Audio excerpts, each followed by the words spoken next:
Di grafik salah satu aja deh, grafik yang pertama aja coba mbak lihat. Lanjut. Terus nah itu misalnya saja bukan dulu, lanjut mbak. Yang ini badan.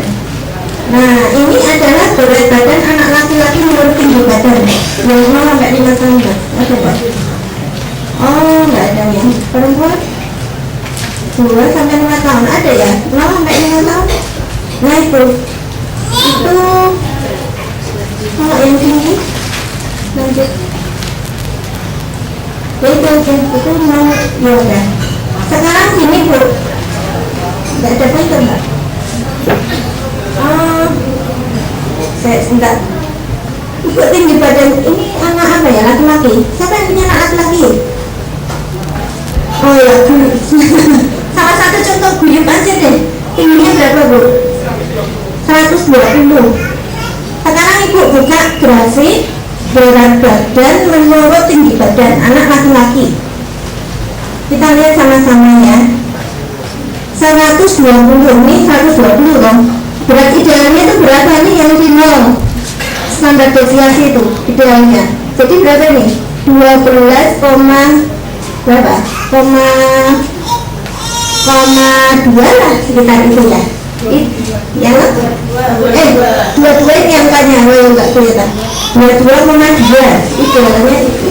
Nah berarti atau lihat ini. Oh atau ini loh.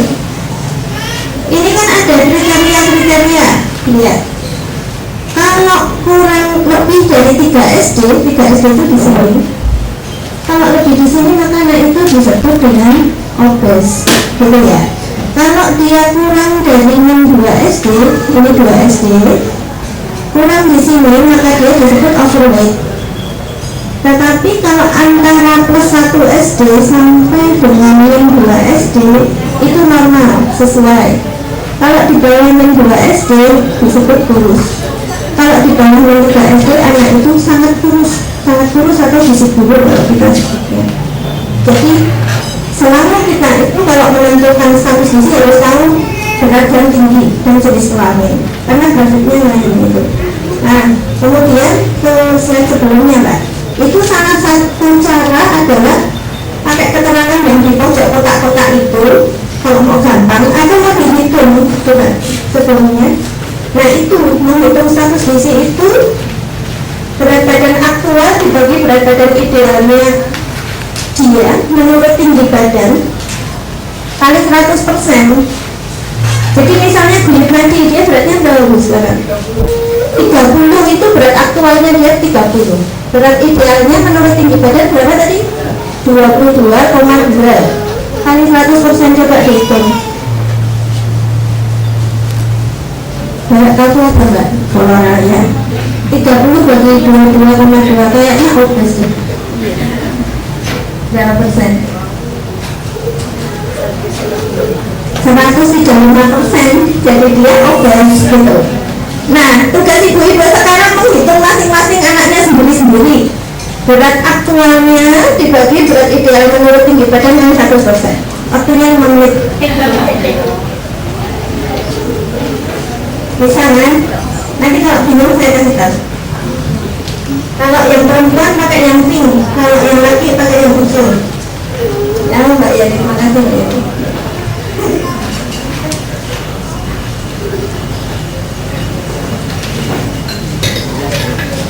Saya tak teliti.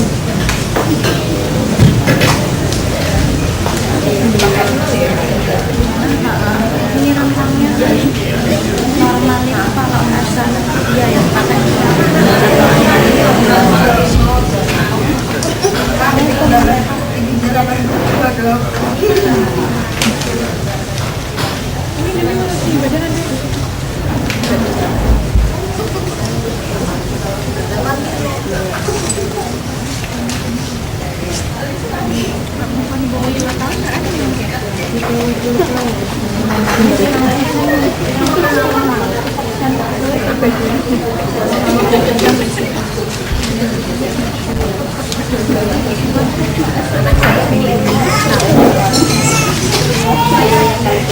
600 sudah berarti sekitar 8.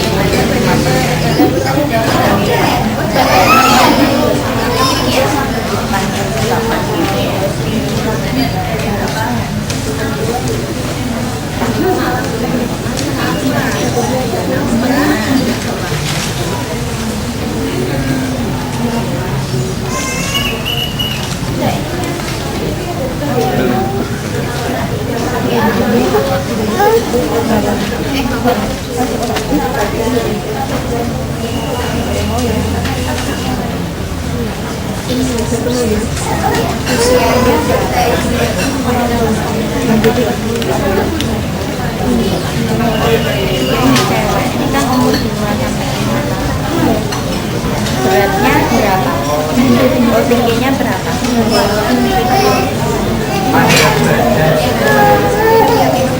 Beratnya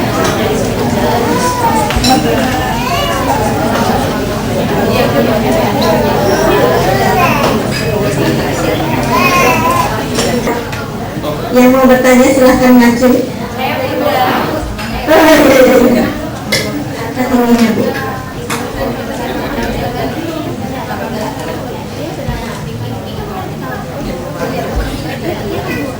Oh, tidak ketingginya. Belum tahu. persentasenya normal kan Berat badan ideal itu ada di 0 SD, 0 standar deviasi grafik Mbak. Nah, ini 0 yang warna hijau nih, yang tengah nih. Jadi misalnya kalau ini secara umur ya, anak 2 tahun itu berat idealnya nih, yang hijau nih. Tapi kita tidak mengacu pada umur, kita mengacu pada tinggi badan. Nah, yang grafik tinggi badan Mbak. Lanjut. Nah ini anak tinggi badan misalnya 80, anak laki-laki berat idealnya berapa? Ini 80 sampai bertemu dengan 0 persentil. Nah 0 persentilnya ini berapa? 10 kilo. Nah itu seperti itu. Jadi itu berat ideal menurut tinggi badan. Udah ya, nggak tahu? Ya, apa Bu? Bisa, yang penting tinggi badannya ada.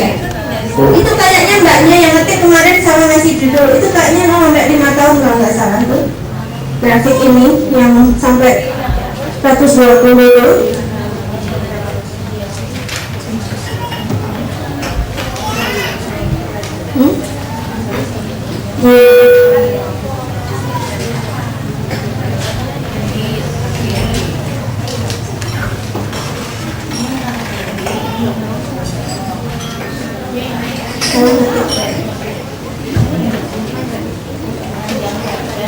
Yang penting panjangnya ada di grafik itu Bu, nggak apa-apa, nggak peduli judulnya apa.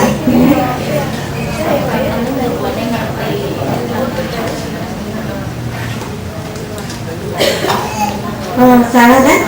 Itu sebenarnya yang di slide Ibu yang tadi 0 sampai 2 tahun sebenarnya judulnya 2 sampai 5 tahun. 2 sampai 5. Yang nggak apa-apa, yang penting tinggi badannya ada di bawah ini aja, dipakai aja grafik itu. Ya, nggak masalah. Jadi udah tahu ya Bu. Jadi Ibu sekarang sudah pandai menentukan anakku gizi kurang, gizi lebih atau gizi normal. Ya. Caranya dengan itu.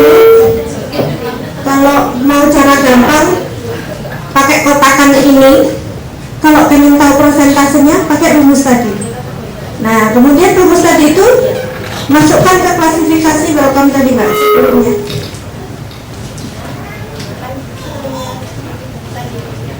Nah, masukkan ke sini gitu. Misalnya tadi anaknya Mbak itu rawat tadi 50%. 50% prosentasenya berarti kurang dari 70% dia gizi buruk. Gitu. Terus kayak Guyup tadi dia lebih dari 120% berarti Guyup itu obes gitu. Nah gitu kan, berarti ibu-ibu, bapak-bapak sekarang sudah pandai menentukan status gizi. Anakku berarti masuk kemana ya ini? Masukkan kriteria, ini ada dalam slide. Dan mau tanya sebelum kita masuk materi sulit makan.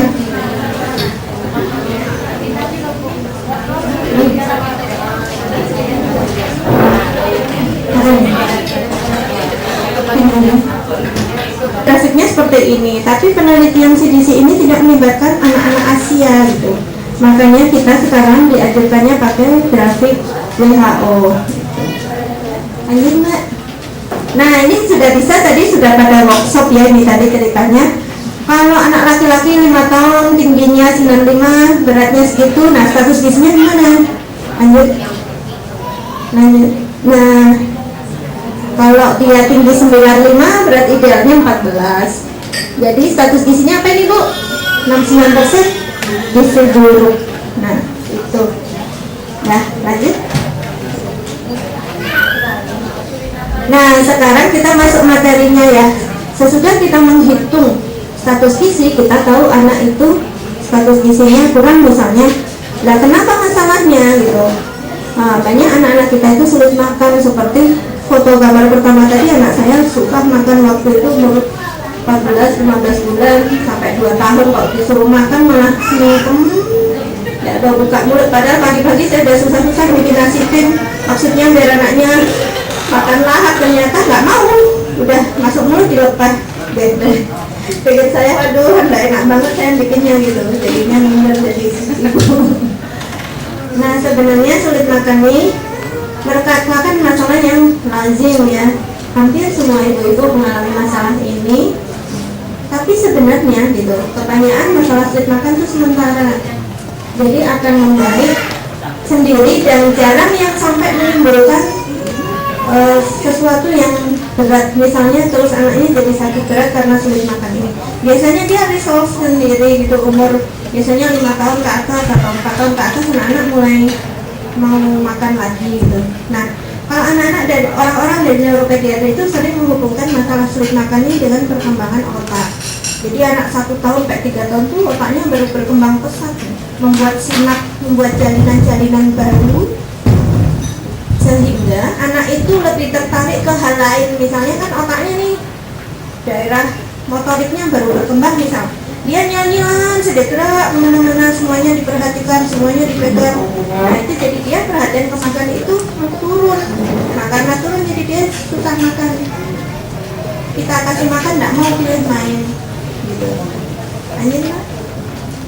Nah sebenarnya sulit makan itu banyak klasifikasinya gitu, tidak hanya melulu sulit tapi bisa dibagi-bagi dalam banyak hal. Misalnya ada eating disorder, picky eater, feeding disorder, feeding difficulties, feeding problem, banyak sekali klasifikasinya. Ini agak medis sedikit, Mbak lanjut.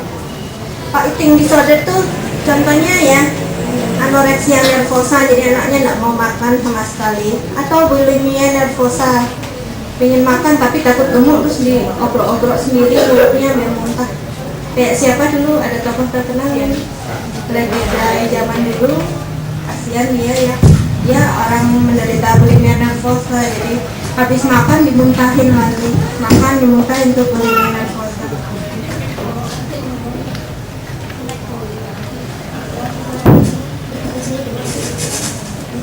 Terima kasih. Lanjut Mas. Kalau feeding disorder ini lebih medis banget ya.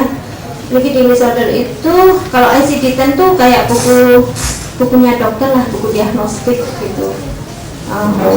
Kriterianya tuh menetap lama, kemudian kurang makannya itu sampai menimbulkan akibat, jadi berat badannya turun, dan itu terjadi sebelum anak umur 6 tahun. Lanjut Mbak. Picky eater, ada nggak yang anaknya picky eater? Pilih-pilih.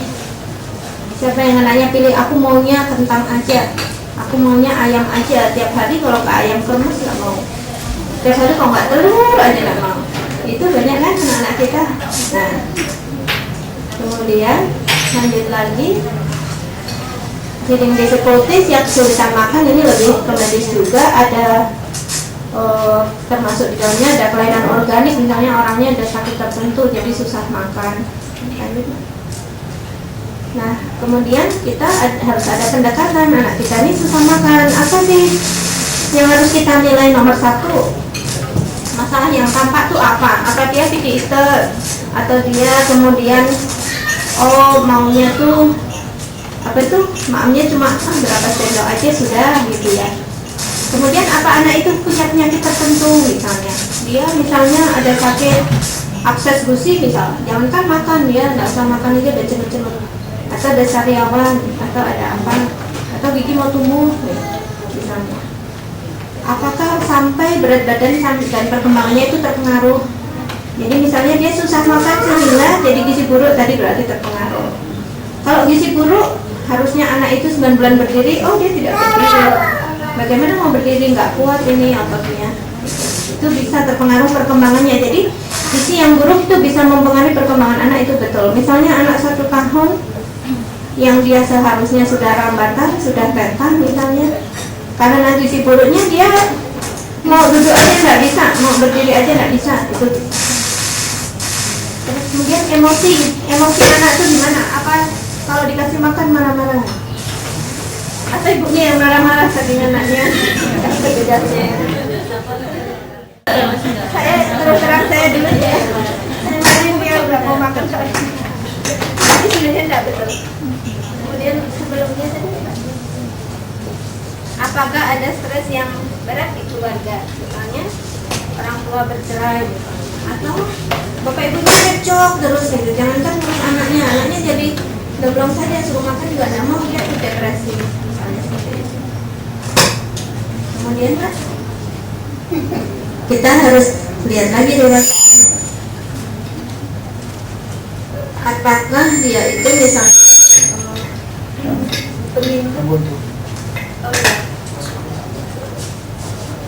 anaknya tidak suka makan misalnya,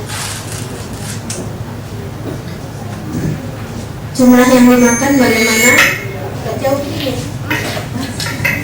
atau lama makannya gimana, dia habis itu waktunya misalnya itu sampai 3 jam baru habis. Sering kan kita ya, nggak habis-habis sambil diajak nonton Top dulu sampai 2 jam sambil nonton TV 2 jam gitu baru habis gitu. Atau kalau dia kita kasih waktu 30 menit, maksudnya cuma 3 sendok ya, kadang-kadang gitu ya Bu. Kemudian cari tahu nih di mana, kapan anak itu makan, jamnya, di mana anak itu makan, dengan siapa dia makan. Kalau dia makan dengan orang asing misalnya, biasanya sama mamahnya aja, dia anak itu makan dengan lahap. Kemudian mamahnya lelah pergi ada keperluan, kemudian ayahnya datang. Nah anak ini mungkin tidak merasa nyaman dengan orang baru. Nah itu bisa juga berpengaruh terhadap makannya. Kemudian atau ada konflik atau hukuman saat makan.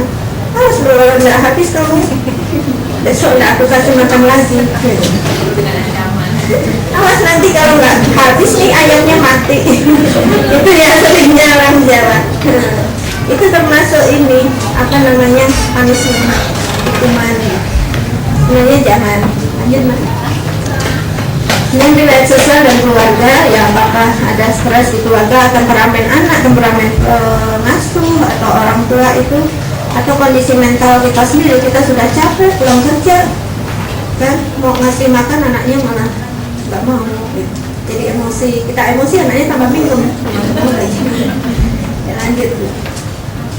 Kemudian karena makan tuh hubungannya sama antropometri, sama tadi berat badan tinggi badan tuh ya, kita selalu ukur beratnya, tingginya, lingkar kepalanya. Kemudian keluarkan di grafik itu, waduh ini berarti sudah waspada, dia sudah kurang misalnya.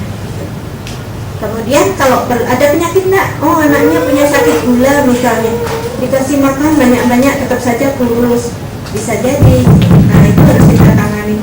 Kemudian pemeriksaan neurologi untuk melihat apakah makan itu sudah berpengaruh terhadap perkembangannya. Lanjut Mas. Nah kita harus apa? Yakin dulu, yakin bahwa kita ini nanti akan bisa memberikan makan ke anak kita. Yakinkan orang tua dulu. Kemudian penyakit, konsultasi sama dokter. Kemudian kalau perlu boleh tinggi kalori. Kalau yang pakai selang itu udah anak yang parah sekali ya. Kadang di rumah sakit ada anak yang sedemikian beratnya tidak bisa makan sehingga dokter tuh harus ngasih selang dari hidung sampai lambung. Jadi dia dikasih makan. Itu anaknya kadang nggak bisa ngunyah aja, nggak bisa. Misalnya anak-anak cerebral palsy, lumpuh otak, dia nelen aja nggak pintar. Nah itu mesti gizi buruk. Nah yang begitu harus mondok saja di rumah sakit sampai baik sambil di fisioterapi otot-otot oral motornya. Kemudian perilaku, terapkan aturan makan dan intervensi perlakuan khusus dan sajikan makanan itu dengan menarik, gitu ya. Nah, yang bisa ibu-ibu lakukan apa nih? Terapkan aturan makan, sajikan makan dengan menarik. Kalau yang atas-atas tuh mungkin bagiannya petugas medis, ya. Yang bawah nih yang bisa kita capai. Lanjut, Mbak. Nah, sajikan makanan dengan menarik. Misalnya mau ngasih sosis aja, sosisnya harus digambarin ayam misalnya. Ini yang punya restoran nih bisa menyajikan dengan menarik. Lanjut ya. Nah, atau kasih, dia senangnya Hello Kitty ya, nasinya kasih kumis. Atau dia sukanya baru Spiderman, dia nasinya kasih sarang laba-laba. Atau Naruto ya, kasih Naruto. Atau apa nih? Ini sukanya yang mana nih? Naruto katanya ya. Lanjut. Nah, ada aturan makan gitu. Aturan makan ini yang sering kita langgar, termasuk saya dulu. Nah, waktu anak saya nangis kecil-kecil itu kan makannya di balik kambang itu. Tidak mau ternyata. Jadi lanjut. Nomor 1, terjadwal. Makan tuh terjadwal. Misalnya dia selalu makan pagi jam 7, selalu makan siang jam 12, lalu makan sore jam 5. Itu diikutin. Jangan nih makan paginya masih nih, nanti aja lah, mamahnya masih repot, nanti jam 9 makan paginya gitu. Padahal kemarinnya jam 7. Nah, jadi anak-anak itu kalau kita berubah-ubah jadwal itu, anak-anak itu jadi tidak tahu kapan dia harus makan besar, makan harus ringan. Yang keduanya snack. Snack itu hanya direncanakan. Jadi misalnya ya, anakku makan pagi jam 7 makan besar, makan siangnya jam 12, jam 9 atau 10 dia snack. Nah ya jam itu aja kita kasih snack, jangan di luar itu gitu. Misalnya jam 7 maknya lagi CPO, jam 8 tak kasih aja cemilan, kasih biar dia ngemil terus, maksudnya biar ada yang masuk. Kan kita sukanya ketimbang nggak ada yang masuk nih, mumpung mau gitu kan, dicemplungi terus gitu. Ternyata itu tidak betul. Karena apa? Sepanjang dia itu ada yang masuk terus, perutnya tidak ada kesempatan untuk kosong, jadi dia itu tidak mengenal rasa lapar gitu. Jadi kita tidak mengajarkan rasa lapar kepada anak karena perutnya kita kasih makanan terus itu. Lanjut. Makan tidak lebih dari 30 menit. Nah, kita sering ngasih makan anak-anak itu sampai berjam-jam, turut pagar, jalan-jalan. Itu boleh ada sapi, itu ada kerbau, itu lihat ayamnya juga makan, ya kamu makan sampai 2 jam. Itu ternyata tidak baik, karena itu tadi kita tidak memberi kesempatan perutnya dia kosong, jadi dia tidak tahu bahwa dia lapar. Itu. Jadi tujuan kita adalah bahwa anak itu biar tahu bahwa dia lapar. Kalau dia lapar, dia nanti minta sendiri. Kayak ini, anak saya udah bisa minta makan, udah bisa bilang aku lapar. Sekarang, zaman dulu ya. Kemudian tidak menawarkan sesuatu saat makan kecuali air. Jadi misalnya ini dia baru makan nasi atau makan kentang misalnya sebagai makan besarnya, kemudian tengah-tengah makan tuh ibu kasih susu misalnya, itu tidak betul, jangan. Jadi kalau mau nawarin ya air putih aja berapa sendok bisa, tapi jangan yang lainnya, misalnya apa ya apa, jadi pokoknya jangan udah. Terus lingkungan itu harus mendukung untuk anak makan. Nomor 1, netral itu tidak ada paksaan. Jadi jangan kita buat lingkungan makan itu anak itu tertekan loh. Kalau sudah lihat nasi, sudah lihat piring sama sendok dia udah nangis. Apalagi kita sudah nindoin ini kesini udah nangis kecil-kecil. Nah itu berarti mungkin itu pengalaman buruk dari sebelumnya bahwa dia amis pokoknya nanya deh, aku stres kalau makanan. Buat netral misalnya. Netral ya biar dia makan sendiri aja, belepotan begini nggak kita marahin, biarin aja. Itu lebih bagus buat anak sendiri makan sendiri. Kemudian nomor 2, duduk di meja. Nah ini yang kita paling susah nih orang Jawa. Kalau kita sukanya gendong ya, kita gendong anak itu kemana-mana sambil makan, sambil lihat kuda di mana sambil makan. Tapi ternyata itu tidak betul. Itu termasuk kesalahan yang dulu saya lakukan juga. Jadi seharusnya dia duduk sendiri, kasih kursi yang tinggi, dan kita ada di situ, waktunya adalah waktu makan. Gitu. Tapi itu tidak marah-marah gitu. Dia mau makan sendiri berceceran, biarin saja. Lanjut kan? Nah, apa sih manfaatnya kursi makan ini? Anaknya menjadi lebih fokus bahwa ini waktunya makan, lebih cepat, lebih bersih, dan melatih kemandirian. Nah, kasih kursi, nanti di rumah beli, buatin kursi yang agak tinggi, taruh di meja makan. Ya, itu. Lanjut Mbak.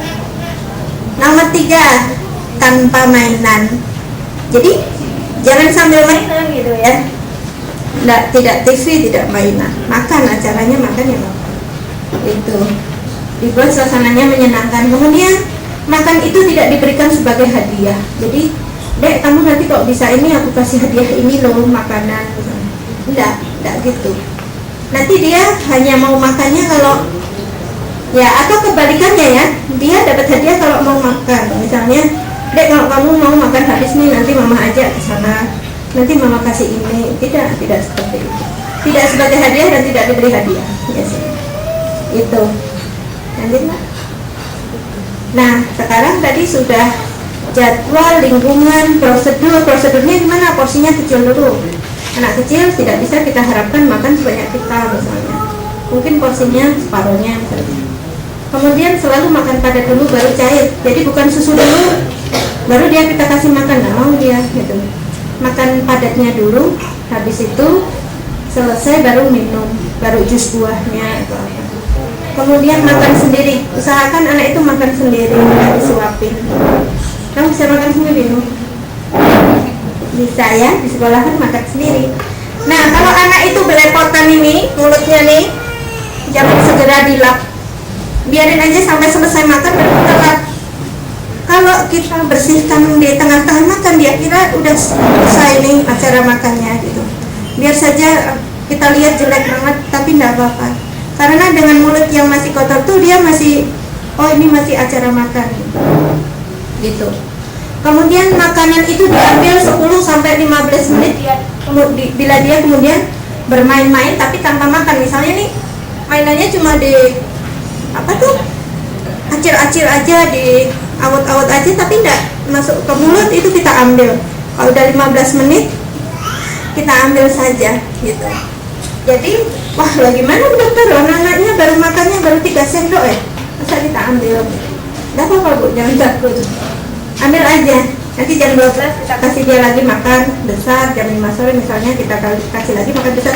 Nanti di jam-jam tertentu anak itu jadi tahu, oh ini waktuku makan. Kalau aku nggak makan banyak ini, nanti nggak ada makan lagi sampai jam berikutnya.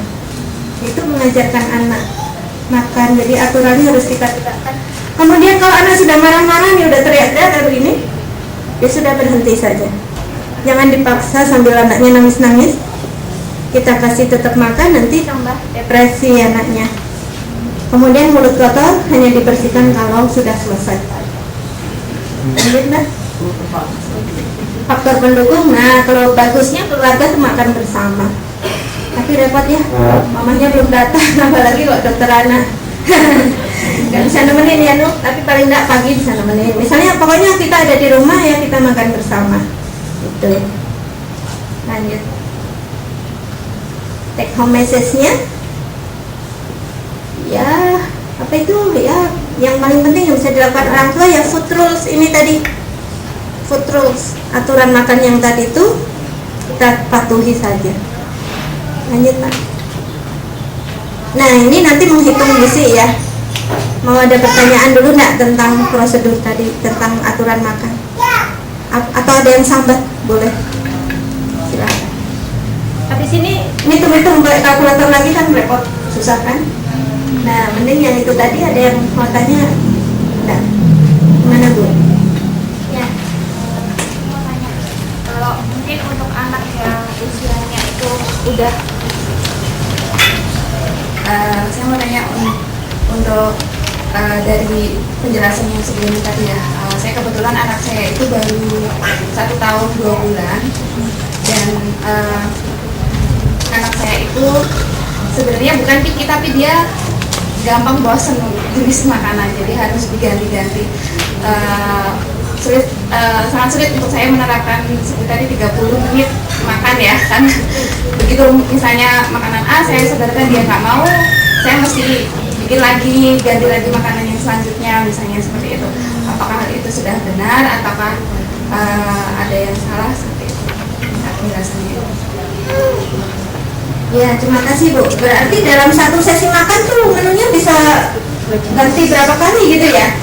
Ini ada ahli gizi nih bagian ini. Wah, repot sekali ya Bu, saya rasa. Mungkin dia harus diajak. Kalau dia nggak suka di saat itu, Ibu ganti tapi nanti gitu. Makan berikutnya tidak ini. Misalnya dia nggak mau nasi, Ibu ganti kacang hijau sekarang, Ibu ganti jagung sekarang kan. Jadi anak Ibu tidak tahu nih sebenarnya anak ini apa sih yang dia mau gitu kan. Mungkin dia seleranya Eropa bukan Asia misalnya, bisa jadi loh. Misalnya dia lebih suka makan kentang atau gandum, roti atau bangsanya spaghetti apa dibanding nasi, bisa loh. Nah jadi daripada Ibu repot sekali, mending coba diterapkan dulu. Dia misalnya udah 15 menit cuma diare-are aja, sudah ambil aja, nanti saya kasih makan lagi. Tapi di jadwal selingan kan nanti ada jadwal makan snack yang terjadwal, nah itu kasih snack gitu. Nanti saya bayangkan Ibu itu repot sekali mau ngasih makan sarapan misalnya, berarti menunya ada 3 macam menu misalnya kan, repot Bu. Mending coba dulu aja kan. Ada lagi enggak?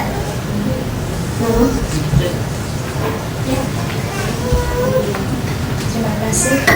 Kebetulan untuk aturan makan itu saya agak kurang kurang bisa memenuhi karena repot juga ya.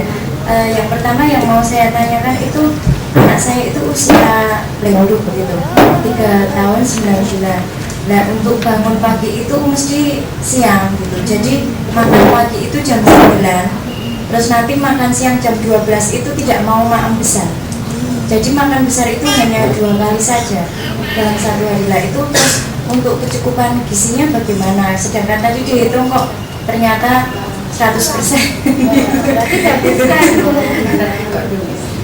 Ya terima kasih. Jadi jadwal itu kalau tadi saya bilang jam 7, jam 12 itu masing-masing anak boleh lain-lain Bu. Ibu tentukan sendiri sesuai dengan kebiasaan anaknya gitu. Misalnya dia kalau bangun jam 8, jadi dia bisa makannya jam 9. Ya sudah, tapi jam 9 tuh ditaati terus. Ya pokoknya dia makan tuh jam 9. Berarti kalau jam 12 kan baru 3 jam, mungkin memang saatnya snack kan. Kalau anak jam 7 makan besar, mungkin jam 10 snack kan gitu. Nah jadi dia jam 12 suruh makan besar nggak mau, perutnya belum terlalu lapar, dia hanya baru bisa makan makanan kecil. Nah itu boleh, nyatanya status gizinya bagus 100%. Ya, siapa lagi? Ya. Terima kasih. Tadi disebutkan bahwa kalau sudah 3 sendok makan saja sudah gitu. Itu memang terbukti anak saya kalau sudah kira-kira 3 sampai 5 sendok itu sudah selesai ya, nggak mau makan, marah-marah. Itu gimana Bu? Apakah kecukupan gizinya juga tadi belum menyangkut itu gimana Bu? Sepertinya berat-berat juga kayak belum dihitung. Nanti dihitung gizinya ya Bu. Nanti tanya sebelahnya sudah pintar tuh. Ya memang gitu. Kalau dia baru 5 sendok udah nggak mau lagi, marah, sudah jangan dipaksa. Karena apa, begitu kita memaksa sekali, besoknya itu dia begitu melihat sendok dia stres sekali, depresi, takut gitu. Sekarang kalau dia baru takut sama sendok ya suruh makan pakai tangan aja gitu, suruh makan sendiri. Nanti kalau dia udah 5 suapan nggak mau, sudah kita buat suasana makan itu menyenangkan. Nggak akan ini Bu, nanti malah dia jadi tahu apa namanya, oh ini aku udah saatnya makan, oh ini aku udah lapar gitu. Asal kita taati saja aturannya itu. Kalau kita terus kasih makan kayak 2 jam sambil anaknya nangis, kasih makan terus, nanti itu tidak menyenangkan sekali. Mungkin harus tanya ke mamanya Dwi nih, gimana sampai anaknya makan lama. Ada lagi nggak? Ya. Kebetulan anak saya baru 11 bulan, makanya juga kayak gitu 3 sendok makan selesai. Kadang kalau masih makan telur belum, sendoknya beda. Sendoknya gambar Iya, beda. Itu mau jadi satu menu ini berapa sendok tadi ini, kalau ini udah sendok ganti yang tadi lagi mau. oh iya Ya, gitu. Tapi kalau waktu snack dia pun dikasih dua.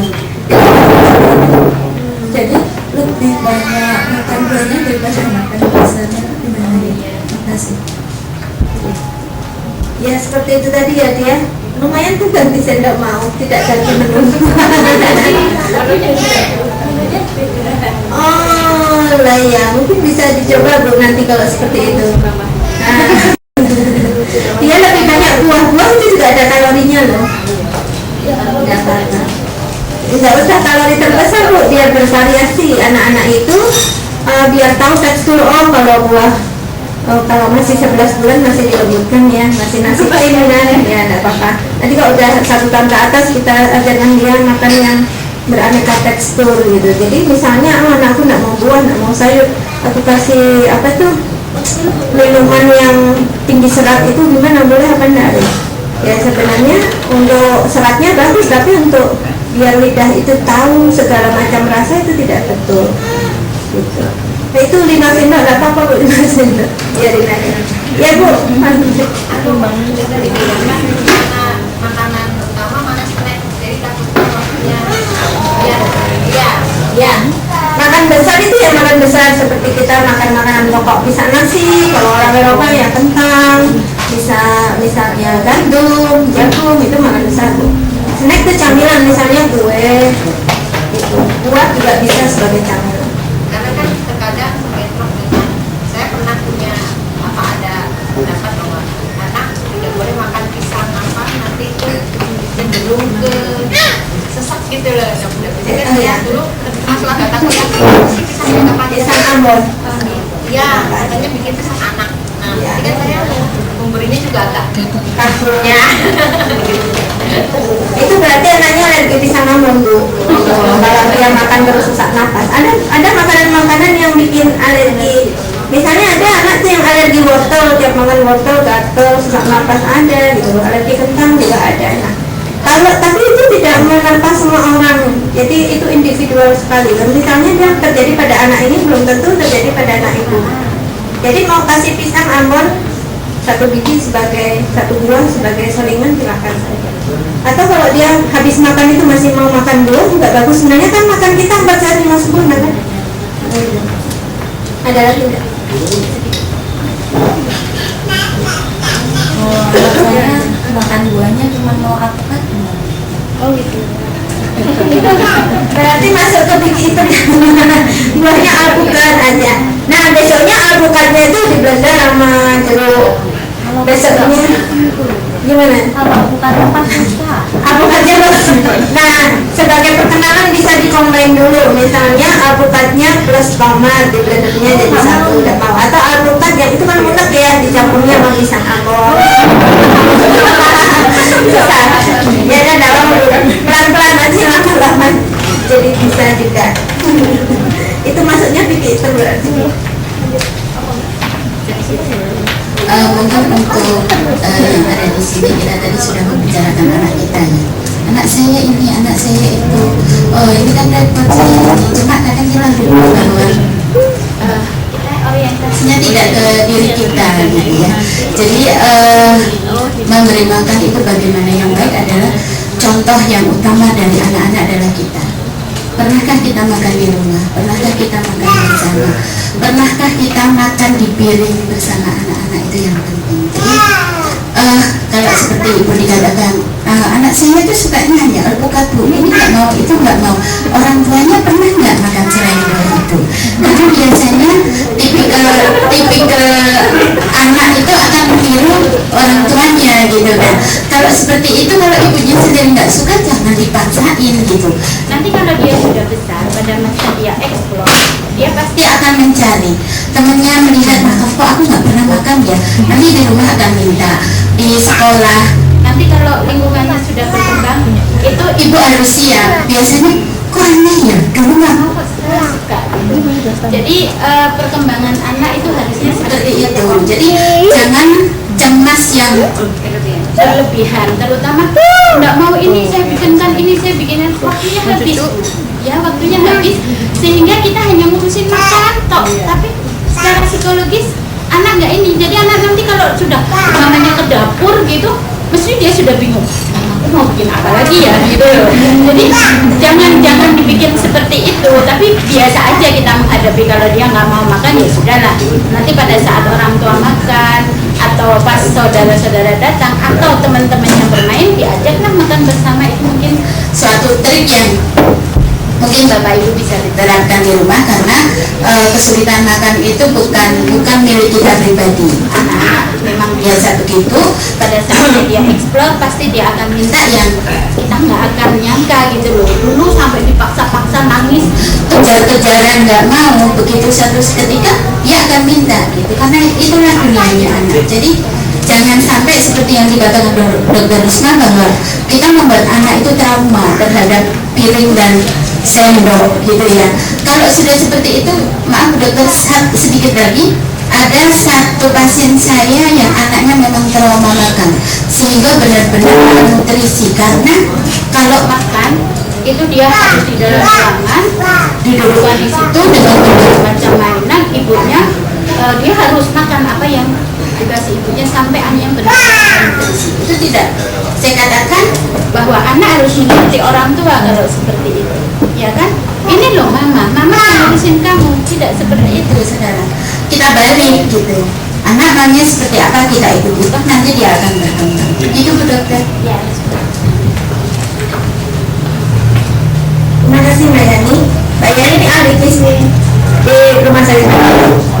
Suka saya suruh bikin mbak gawe namanya untuk anak-anak yang kurang gizi.